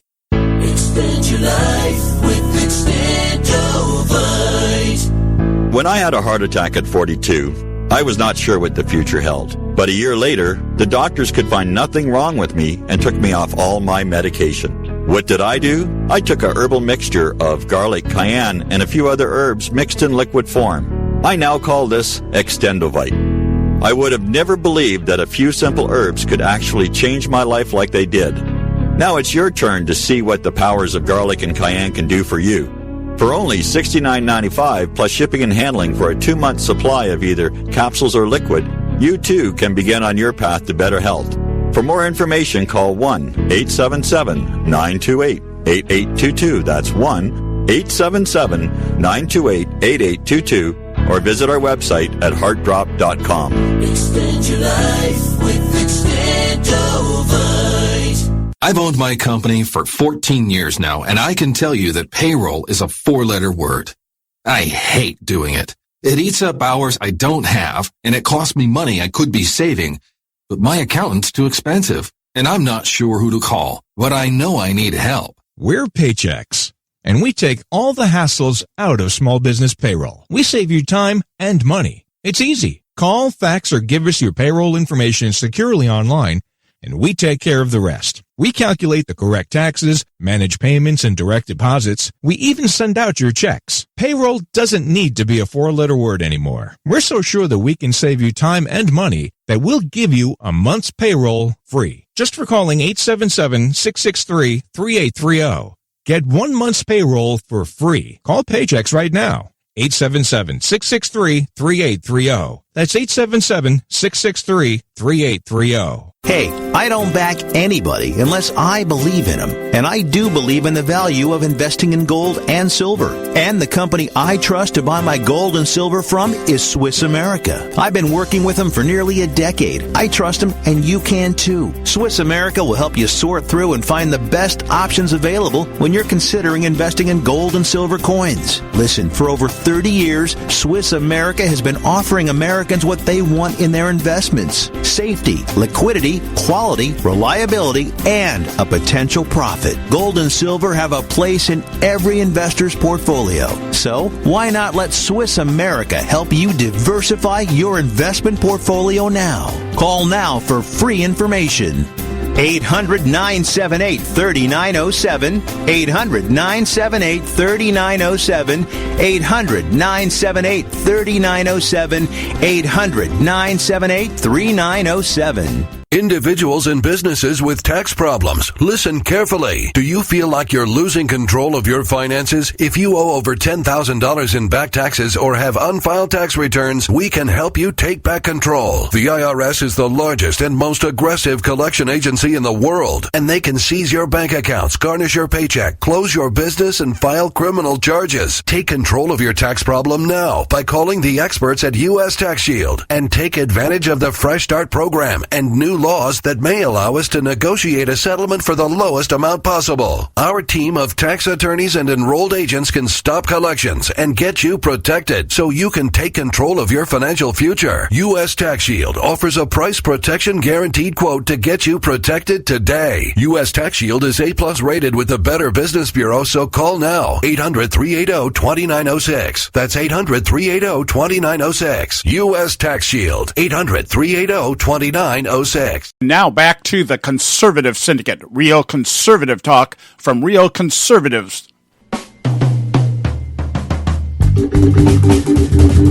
Well. Hey, welcome back, folks. Joe Hako's here on the Conservative Syndicate with John Matthews and Peter Feynman, our National State Committee man representing the state of Florida. And so glad to have you on here, Peter. Thank you, Joe. And I really, I want to give you a debt of gratitude for everything you did up in Cleveland and everything you did in D.C., doing the process for the Electoral College and everything. We hear things today and people don't take these positions seriously, or we see a lot of our elected officials don't take the oath of office that they take very seriously. And I do appreciate everything that you did here. Well, thank you. I appreciate that. And my wife thanks you because she said, honey, if you spent more time practicing law and less time in politics, maybe I could work less. So my wife thanks you for those kind words. Well, it's a selfless job because I do understand there's no pay in that, and you're doing this for the good of your country, and that's kind of activism we need. Yes, it is, and it's citizen activism. That's what a free republic depends on. So, yes. Anyway, I know you wanted to talk about this executive order.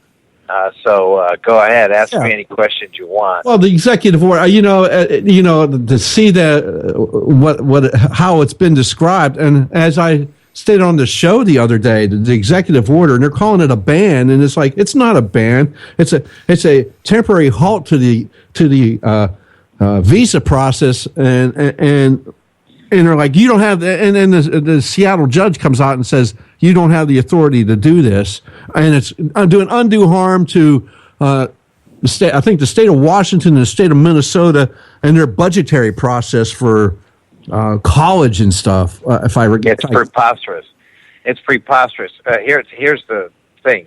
Not only is there fake news going on about the ban, but there's also news that people aren't being told about the executive order, and that's this. On Friday, there was a federal judge in Boston who wrote a 21-page opinion that said there is absolutely nothing wrong with what the president did in his executive order, and that it is fully supported by historical and legal precedent.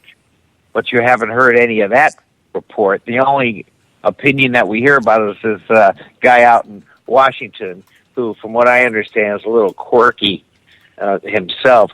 But here's the problem we face with that, Joe, is that it has to be appealed to the Ninth Circuit Court of Appeals, and that is the most liberal Court of Appeals in the country and the most overturned Court of Appeals by the U.S. Supreme Court because they're so out there with their leftist ideology. So I'm a little bit concerned about that because that could add more negative publicity. But getting back to the fake news part of it, Joe, I posted this on my Facebook. How can they call it a Muslim ban when there are over 40 Muslim-majority countries who are not affected by the executive order, including the two largest Muslim countries in the world? Yes. So how do you say it's a Muslim? It's ridiculous. It's absolutely ridiculous. But you know what? I think people like your listening audience, they know better. They're smart. They know what's going on. Don't you think? Yeah. That's the reason why we do this, because we want to make sure they understand that this is in law. This is what President Trump has did. It's been in law since June of 1952, for crying out loud. Right. Reagan did a ban. Carter did a ban. Mm-hmm. Clinton did a ban. I mean, this is old news. But boy, the left is just in hysterics over it. But we're going to continue to see this because they're just so anti-Trump. But hey, change is coming, and like it or not, President Trump's not going to back down. And I think that's why people voted for him, because I think they knew he wasn't going to back down. Yes, to stick to it and don't roll with this. He needs to stick to his guns on this. No pun intended there. But yeah, correct. And this is the reason why we need to have those folks get to confirm Judge Gorsuch, so we can get to 9 members of the Supreme Court, because they'll try to slow roll this up to, and they say this will end up in the Supreme Court. I don't know how this ends up in the Supreme Court. It's clearly written in the statute what a president has the authority to do, and it's just unbelievable. John has a question for you here, Peter. Yeah, a question in regards to how this executive order came down. And first, to make a real quick comment here, you just mentioned, you read off the number of presidents that have actually enacted restrictions, and that's really what it is. It's an executive order that issues out certain restrictions as to who can come into the country and outlines the reasons why. Barack Obama also did this back in 2011. 6 months, had a ban. We'll use the liberal term here. Had a ban people coming in from the Middle East. So every single president has done it to one degree or another for the same exact reasons that Donald Trump is doing it. So obviously, it's just all about obstruction and the redefinition of that the left has been trying to portray immigration as since the Obama administration made its mark on America. But my question is, I was watching this morning, I caught on Fox News, they were interviewing Karl Rove, consigliere for the establishment, and they were commenting, Karl Rove was out there commenting on the lack of protocol and procedure of Donald Trump's executive order, stating that he was not inclusive of certain members of Congress and this, that, and the other that were supposed to all be included in the process, including the intelligence agencies and everything else. And I'm wondering if you can give us any insight. It's not really necessary for the president to issue. I mean, it doesn't seem like Barack Obama conferred with anybody in Congress when he issued his 3 gazillion executive orders throughout his administration. Yeah, no, there's no legal requirement that he do that. However, in these first 2 weeks of the administration, because you know that no matter what the president does, he's going to be attacked over the top. I think it's just probably a good idea to let people know what you're doing and get their support ahead of time, like Ryan, like O'Connell, like those guys, so that they can get out front with you. So as soon as people on the other side start to say negative things about it, we have people from outside the administration, leaders in Congress, who step right up to the plate and say, no, you're wrong. I was consulted on this. This is absolutely the right thing to do. And that does not include McCain. That does not include, Lindsey Graham, those people. But there are other leaders who you could consult with them. You could bring them in, and you could get them on your side so that they're ready right away with the talking points. So I think maybe Rove was talking more politically than legally. I didn't hear what Rove had to say, so it's hard for me to comment. Well, yeah. But, on Trump's credit, he didn't care.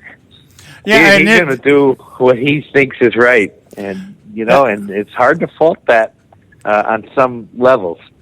That's my follow-up comment. I seem to gather from the way Trump is doing things that he's almost intentionally going out of his way to just do what he wants to do, and just, hell, I don't really care what you people think. I got to be honest and say I think that's a little bit careless in the fact that, just as you said, he knows he's got advisors. Kellyanne Conway is one of the most brilliant advisors I've seen in recent times. And she's got to be telling him, if you do this is going to be what's coming down the pipe. And it's almost like, I don't know, I just sometimes think Trump is just looking for Twitter fodder, something he can use to go out there on Twitter with. And I don't know if this is to demonstrate to his supporters that, I'm going to do what I said I was going to do, but that's kind of like the same attitude Barack Obama had. And so I'm a little bit cautious about this kind of actions, the way that he's doing, not what he's doing, just the way he's doing it. What do you think? Well, yeah, I agree. And there was a debate. See, you've got Steve Bannon on the one side and Reince Priebus on the other. And what I understand, the debate from Reince was, hey, we don't have to fit everything we're going to do in our first 100 days into our first 100 hours. We can slow down a little bit. We're all going to get this done. And Bannon's philosophy is we need to keep the other side off balance, overwhelm them, let's keep going, go, go, go. Yes. So I think this is one instance where that kind of might have come back and bit him a little bit. Yeah, I think Bannon understands how the left works, so he clearly understands that really, really well. Peter, we're going to have to take a really short break here. Can you stick around for just another one?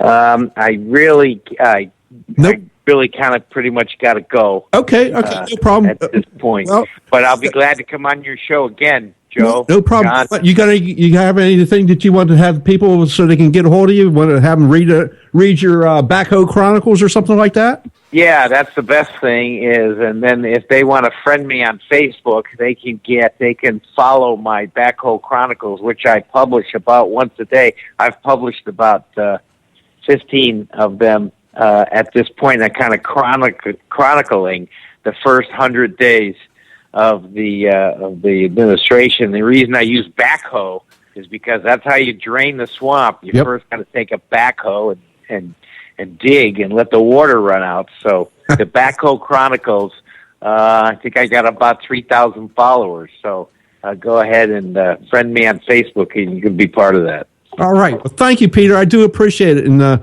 we'll be in touch, okay? Okay. Thank you for having me. You guys take care. You too, Peter. Thank you so much. All right. Yeah, bye now. Peter Feynman, state committee man, national state committee man for the state of Florida. Joe Hakos with John Matthews here on the Conservative Syndicate. We'll take a break, and we'll be right back then. There is an old saying, children should be seen but not heard. At no time is this more apparent than when politicians speak. TheConservativeSyndicate.net, the adults in the room. Hey folks, if you're like me, you don't place a whole lot of trust in today's media for the real truth and facts regarding the volatile world of finance and politics. When I want the real scoop on money, I go to the most trusted source I know, my good friend and colleague, Bob Cardoso. Bob is a noted expert with a PhD in international finance who airs his nationally known, globally syndicated show, Robert Cardoso Live Daily, Monday through Friday, 3 to 5 p.m. Pacific Time. With Bob, you get the right information at the right time from someone who knows his business and can help you make the right decisions concerning yours. Again, Bob airs daily, Monday through Friday, 3 to 5 p.m. Pacific Time. Visit his website at robertcardosolive.com for information regarding stations and topics. That's robertcardosolive.com. Check Bob out. You'll be glad you did.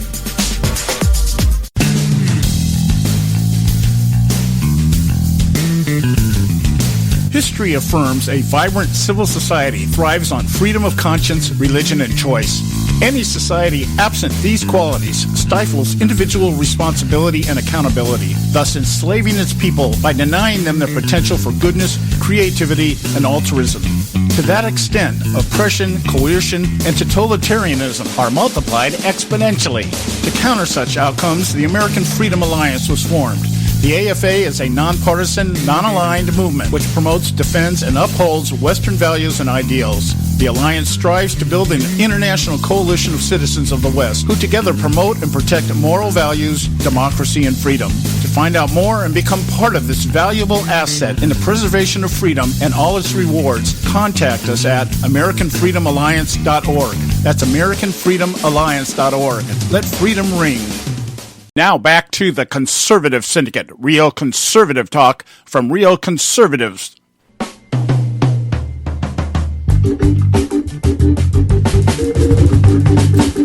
All right, hey, we're back, and this is the Conservative Syndicate, real conservative talk from real conservatives. We do want to remind you or encourage you to visit our website, theconservativesyndicate.net, and you can catch this show once we archive it, or any of our other archives that are out there. Almost everything that we've done on the air for the past 9 years now, coming up on 10 years, is there. You can access it, find out what you want to know about our panel, the people that make up our panel, and why we do what we do. That's the conservativesyndicate.net. If I could, in the closing time that we have here, kind of talk about something that took place here over the weekend. And I mentioned at the beginning of the show the March for Life that took place out in Washington, D.C., and I think it's worth taking a moment to talk about this because of the fact that the media really only covered the Women's March, which took place a week earlier, January 21st. All the celebrity hags out there all decided they were going to get together and march in Washington to protest the inauguration of Donald Trump and the Trump administration because he's just so damn bad for the country. And but very little has been said about this March for Life.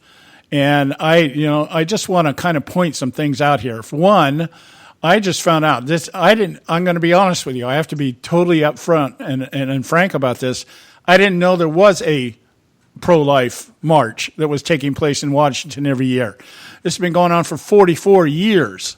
Yes, usually on the anniversary of Roe v. Wade at the steps of the Supreme Court. Yeah, and so I have to acknowledge my ignorance there, and being somebody that is so pro-life and not knowing this, I feel shamed is probably the most accurate word here. But one of the things that it was apparent, or one of the things that we're finding out here, is the contrasts between what took place during the Women's March on January 21st and the pro-life march that took place on January 27th, a week apart. If I can interject, John, the Yes. so-called Women's March, that's not how I described it. I described it as a celebration of death. Yes. And the other one, the pro-life, was a celebration of life. Yeah, right. And one thing to make here's one of the contrasts right off the top. During the Women's March on Washington, we didn't see protesters showing up from any other organization to throw and hurl insults and mock what they were doing. Conservatives understand whether or not we like what's being demonstrated about, they have the right to demonstrate. Okay, that's under the First Amendment. You have the right to express your views, no matter how idiotic, moronic, or wrong you want to be. You have the right to be stupid. Okay, or as I like to say, you have the right to be wrong. You can demonstrate for whatever you feel like demonstrating about, and you can demonstrate that you have Milo showing up at Berkeley. It's just not proper to burn the place down because you're upset. It's illegal to burn the place down because you're upset. Isn't it proper? Hell, it's illegal. And in line with that, I am wondering why nobody has brought up the argument from the right that actually some of these protests that are taking place are actually acts of usurping the government. And I believe there are laws that state that if you're out there, like if we're here on the radio and we start talking about overthrowing the government, we can be held liable for that. That is a felony charge to be actually be out in the public calling for the demise of our government. And that's really what's happening right here. The left is out here calling for, the removal of a president. People were already talking about impeachment. How are you going to impeach somebody when you don't even have anything to impeach him for? He hasn't done anything yet. But that's what I played while you were out. That was Maxine Waters was calling for his impeachment before I ever took the oath of office. Yeah, and it's very definitive as to what the grounds for impeachment are. And yet when we had President Barack Obama, who should have been impeached no less than 5 times during his administration, and everybody, well, you've got to have charges, and these charges are invalid. But apparently we don't like the president, so let's impeach him. It's like, okay, but there you go. And then to use that under the guise of constitutionality. Okay, there's the art. Our Constitution is at stake here. When did you guys give a rat's ass about the Constitution, except when it feeds your agenda and your narrative? But back to my point here. Back to my point about the respective demonstrations here.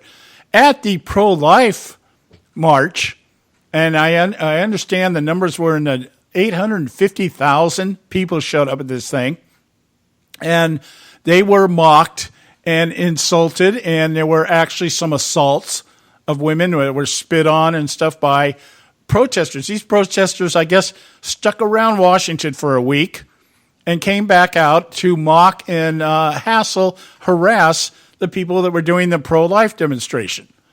And so I just happened to, I started doing some research on this. Like I said, I realized, wow, there's something been going on here I didn't even know about. 44 years, and we've never had a representative from Washington show up and talk at any of these things. Okay, no, not from either party, from either side. That's amazing to me. Mike Pence is the first elected official to actually come out and speak at one of these things. I think, he's the highest ranking elected official to do it. I think we've had people like Rand Paul or Ted Cruz be at these events before. Okay, all right. So the first time we've had anybody in the executive branch of the government. Definitely the first sit-in vice president to ever be at one. Okay, now the difference is, and this is the thing I wanted to point out here. I'm not going to be able to play the clip that I had today. Maybe we'll do it later on because it's one of these things that you just got to hear to really believe. One of the things that I find fascinating about demonstrations by people on the left and demonstrations by people on the right, the contrast is that people on the left seldom really understand what it is they're demonstrating for. And what it is, and the clip that I was going to play, and I might play it tomorrow because it's really worth listening to, is that this guy goes out there and asks these women basically what they're protesting and why are they doing what they're doing. And I'm telling you, almost verbatim, none of them could even explain what the issues were they were there for. All they know is that Trump is a bad guy. He's going to take away my rights. Yeah, he's going to take. And so this guy was asking, well, what rights are you talking about? And these women couldn't tell you what it was that they were upset about. They were just upset that Trump was in office. Yes. Okay, now when you went to the other side, he started doing the same thing. And these people were, for instance, here, real quick example. I can give you a real quick example. He went to these women, several of them, and he asked them, what's the 5th commandment? Okay. Now, some of them knew, thou shalt not kill. And so the follow-up question was, is abortion murder? And they couldn't answer. They couldn't answer. It's not that they wouldn't answer, it's that they couldn't. The best they got out of these women they were asking was, it's not a matter of whether it's murder, it's a matter of whether the woman has the right to do it. Okay? Now, on the other side, he says, what's the 5th commandment? I mean, almost spontaneous. Thou shalt not kill. Is abortion murder? Yes. When does life begin? Here's the one. When does life begin? None of the women on the left could tell when life began. Okay? One woman says, well, when it's outside the fetus. Okay? All right? It goes to the right. It goes to the other side, to the right, and he says, when does life begin? Every single one of them, verbatim, at conception, at conception, at conception. It's amazing. It's amazing. The people on the left are protesting and don't even know what they're protesting about and can't even offer an argument for what it is they're protesting about, other than the fact that we got that guy in the White House and we don't like him. Yeah. That's it. So we're out of time, guys. We got to go. We'll be back tomorrow. We'll continue our discussion. We got a lot to talk about this week, and I'm sure by the end of the week, there'll be tons more. So we'll talk to you tomorrow. God bless you. We'll have a good evening.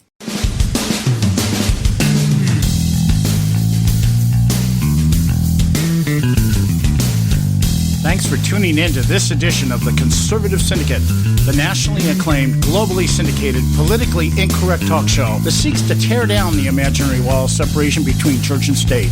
We want to make you aware you can find and access all our show archives at our website, theconservativesyndicate.net, as well as our broadcast stations and times. That's theconservativesyndicate.net. We so appreciate you taking the time to tune in, and we so look forward to continuing to bring you the best in uncompromised talk radio available on the net today. And remember, folks, it doesn't matter how many times you get knocked down in life. It only matters how many times you get up. I'm John Matthews, along with Joe Hago, signing off until next time right here at the Conservative Syndicate. God bless you, and may God continue to bless America.